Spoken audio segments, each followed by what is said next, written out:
Linha Internacional. Bandeirantes 7-2. O Conselho de Segurança da Organização das Nações Unidas não chega a um acordo sobre a escalada de tensão no Oriente Médio. O colegiado se reuniu ontem em Nova York em caráter de urgência a pedido de Israel, após os ataques do Irã contra o território israelense no último sábado. No encontro, o enviado israelense pediu sanções aos iranianos, abre aspas, antes que seja tarde, fecha aspas. Além do uso de 170 drones, pelo menos 150 mísseis foram disparados em direção a Israel. Porém, de acordo com o governo do país, 99% do ataque foram contidos e nenhuma morte registrada.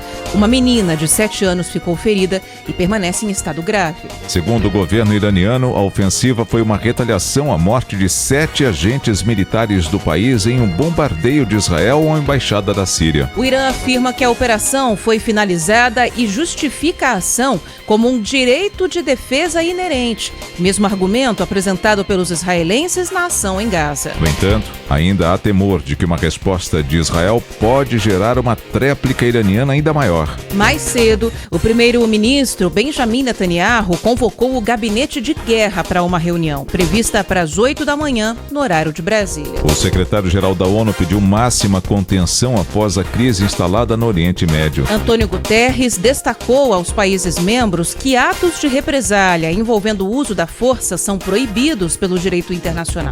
E declarou que a população da região enfrenta o perigo real de um conflito devastador em grande escala. O gabinete de guerra de Israel se reuniu e defendeu que o país responda ao ataque do Irã. Apesar disso, ainda não foi definido em que escala e quando será a contraofensiva. Nas palavras do porta-voz das Forças de Defesa de Israel, o ataque iraniano reforça o confronto entre a liberdade e o islamismo extremista. O major Roni Kaplan reiterou que o país está pronto para responder a qualquer ação contrária a Israel. E basicamente estamos preparados para todos os cenários, tanto defensivos como ofensivos. Vamos a causarle um dano a todo aquele que actúe contra nós ou planeie atacar-nos, mas nós vamos a decidir em que momento e de que forma vamos a contrarrestar. Agora mais que nunca, nós compreendemos que esta luta não é uma luta somente entre Israel e o Hamas. Esta luta é uma luta entre o mundo livre, representado por Israel, e a Jihad.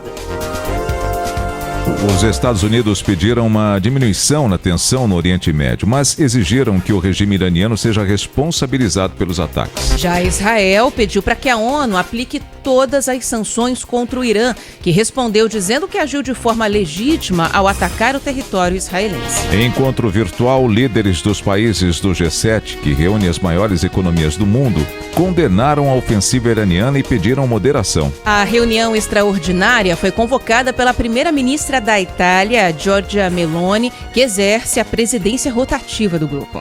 Na manhã de domingo, horas após o ocorrido, as forças de Israel realizaram ataques no Líbano a alvos do grupo armado Hezbollah ligado ao Irã. Tropas americanas, britânicas e jordanianas auxiliaram Israel na destruição dos mísseis lançados no sábado. Para Sidney Leite, professor de Relações Internacionais das Faculdades Rio Branco, o ataque iraniano tem proporções inéditas. O fato inédito é o Irã se sentir suficientemente forte, suficientemente um líder regional capaz de enfrentar Israel. Quanto à ação em si, a ação do ponto de vista da batalha bélica, ela fica em segundo plano. Até então, o Irã, quando atacava Israel, o fazia indiretamente por intermédio dos seus aliados.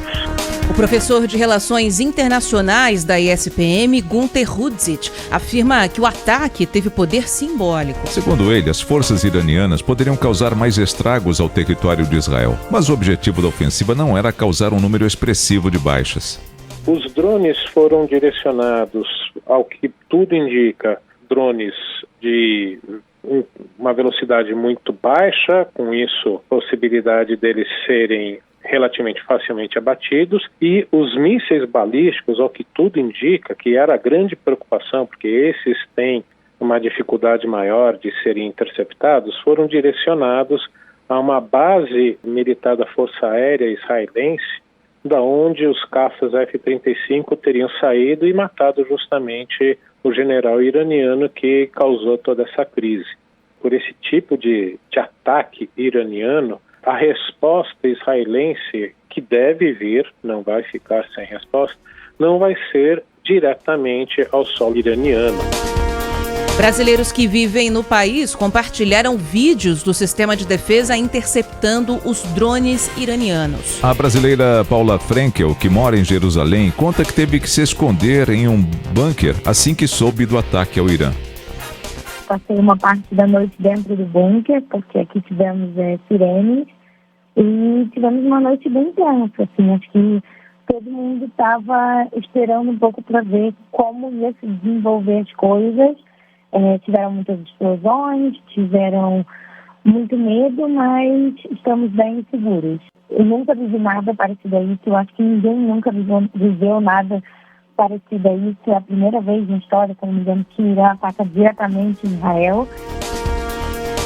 O Ministério de Relações Exteriores do Brasil se posicionou logo após a ofensiva no Oriente Médio. Em nota, o Itamaraty diz que acompanha a situação da região e pediu esforços da comunidade internacional para evitar mais conflitos. Em entrevista ao Band News TV, o embaixador de Israel no Brasil, Daniel Sonshine, se mostrou desapontado com o fato de o Brasil não ter condenado o ataque do Irã.